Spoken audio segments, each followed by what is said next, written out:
নির্বাচনের ৩ দিন আগে হাজার কোটি টাকার বাস কিনতে ঠিকাদারি প্রতিষ্ঠান নিয়োগ দেওয়ার উদ্যোগ নিয়েছে বিআরটিসি।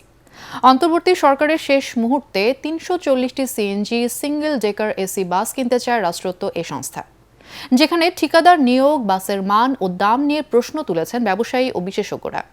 আর প্রকল্প পরিচালক বলছেন, তাড়াহুড়ো নয়, বরং দাতা সংস্থার গাইডলাইন অনুযায়ী নিয়ম মেনেই টেন্ডার প্রক্রিয়া অনুষ্ঠিত হচ্ছে। আরও জানাচ্ছেন তরিক ইসলাম।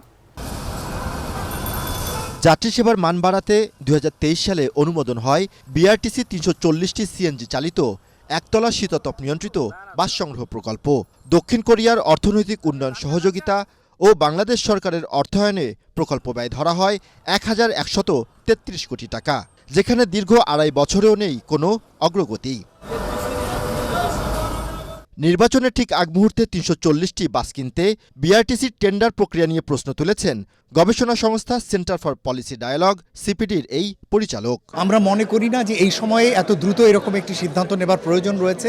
নতুন যেহেতু একটি সরকার আসছে এবং তাদের নিজেদের যেহেতু এক ধরনের রাজনৈতিক দিগ্ভাস রয়েছে, সুতরাং উচিত হবে এই ধরনের বড় প্রকিউরমেন্টের বিষয়গুলো নির্বাচিত সরকারের জন্য অপেক্ষা করা। এদিকে বাংলাদেশের প্রেক্ষাপটে সিঙ্গেল ডেকার এসি বাস ক্রয় নিয়ে প্রশ্ন তুলেছেন বুয়েটের যোগাযোগ বিশেষজ্ঞ। বিগত এক দশকে যে বাসগুলি কেনা হয়েছে, গড়ে যে দাম পড়েছে তার চেয়ে 3 গুণ বেশি এখানে ব্যয় হচ্ছে।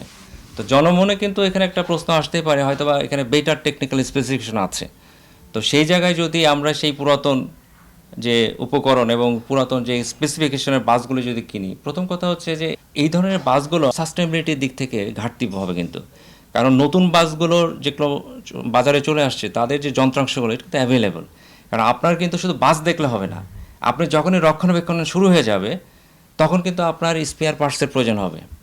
যেটা পুরাতন মডেল তার স্পেয়ার পার্টসগুলি পাওয়াও কিন্তু দুরূহ, তখন দেখা যাবে এই বাসগুলি বসে পড়বে। তবে সব অভিযোগ অস্বীকার করে প্রকল্প পরিচালক জানান, কোনো তাড়াহুড়ো নয়, দাতা সংস্থার শর্ত মেনেই চলছে বাস ক্রয় কার্যক্রম। লোনের যে এগ্রিমেন্ট, যারা লোন প্রোভাইডার কোরিয়ান যে ইডিসিএফ, আপনারা তো জেনে থাকতে পারেন, ইডিসিএফ এবং কোরিয়ান এক্সিম ব্যাংক, তাদের দিক নির্দেশনা, তারা আমাদেরকে বিডিং ডকুমেন্টস যখনই অ্যাপ্রুভাল দিয়েছে, একই সাথে আমাদেরকে কখন বিডিং করব সেইটারও একটা কনকারেন্স তারা আমাদেরকে দিয়েছে। অ্যাকর্ডিংলি কিন্তু আমরা টেন্ডার এই বিডিংটা আমরা ফ্লোট করেছি আর কি। তো এখানে আসলে তাড়াহুড়া কিছু করছি না, কারণ এখনও অনেক প্রসিডিওর বাকি। এটা ৩৪০টি সিএনজি বাস প্রকল্প, এই সিএনজি বাস প্রকল্প হিসেবেই এই প্রজেক্ট, এটা কোনো ইলেকট্রিক ভেহিকল প্রজেক্ট নয়। এরই মধ্যে কয়েক দফা বাড়ানো হয়েছে প্রকল্পের মেয়াদ। কয়েক গুণ বেশি দামে পুরাতন মডেলের এসব বাস ক্রয়ের মাধ্যমে প্রকল্পের মান ও যাত্রী সেবা নিয়ে প্রশ্ন তুলেছেন বিশেষজ্ঞরা। তরিক ইসলাম, এটিএন বাংলা, ঢাকা।